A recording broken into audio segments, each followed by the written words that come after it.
Bonjour, je suis Pauline Barre et je suis ici pour vous aider à vous émanciper grâce à l'empowerment. Est-ce que vous êtes prêts à relever le challenge ?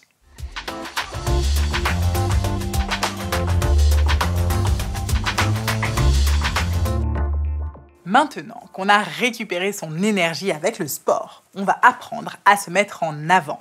Savoir ce qui donne de la force, ça fait avancer sur la connaissance de soi et c'est justement ce qui va vous permettre de vous affirmer.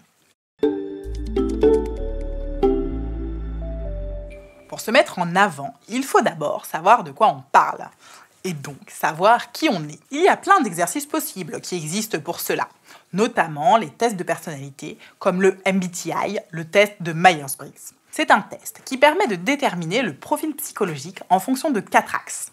Premier axe, c'est d'où vous tirez votre énergie. Est-ce que vous êtes plutôt extraverti ou introverti ? Deuxième axe, comment vous recueillez l'information ? Est-ce que c'est par la sensation ou l'intuition ? Troisième axe, comment vous prenez une décision ? Est-ce que c'est par la pensée ou le sentiment ? Quatrième axe, et quel est votre mode d'action ? Est-ce que c'est par le jugement ou la perception ? Pour chaque axe, on doit se situer sur un point entre deux choix.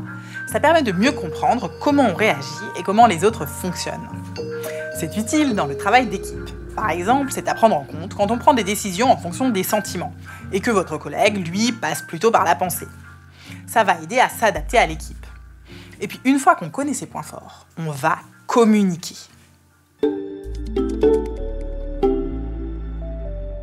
Souvent, on croit que les autres vont s'apercevoir de nos réalisations et qu'il suffit de bien faire son travail pour être reconnu.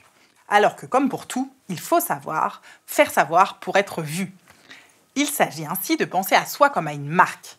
On va travailler sa marque personnelle en mettant en avant ses qualités pour qu'on puisse faire appel à vous pour toutes vos compétences. C'est important de ne pas travailler dans son coin. Par exemple, quand vous bouclez un rapport sur un sujet, je vous conseille de ne pas vous contenter de l'envoyer par email. On peut organiser une présentation avec les personnes concernées, par exemple. L'idée, c'est de permettre aux autres d'utiliser au mieux votre travail pour passer à l'action. Pour cela, on va identifier les personnes clés et communiquer auprès d'elles. Comme s'adresser à tout le monde, c'est s'adresser à personne, plus votre cible sera claire, plus votre travail gagnera en pertinence. Dans l'entreprise, la marque personnelle se joue sur 3 niveaux. Le management, les collègues et les clients fournisseurs. On va identifier dans chaque catégorie quelles sont les personnes vers qui on va concentrer ses efforts. Et puis bien sûr, on va lutter contre le syndrome de l'imposteur. Les femmes que j'accompagne dans leur création d'entreprise me confient qu'elles passent à un moment ou à un autre par ce syndrome. Elles se disent « je commence tout juste, je ne suis pas encore experte ». Moi, je leur conseille de lister les domaines d'expertise et de solutions qu'elles maîtrisent déjà. Ça permet de faire l'inventaire de ce pourquoi on est bon et de partir là-dessus.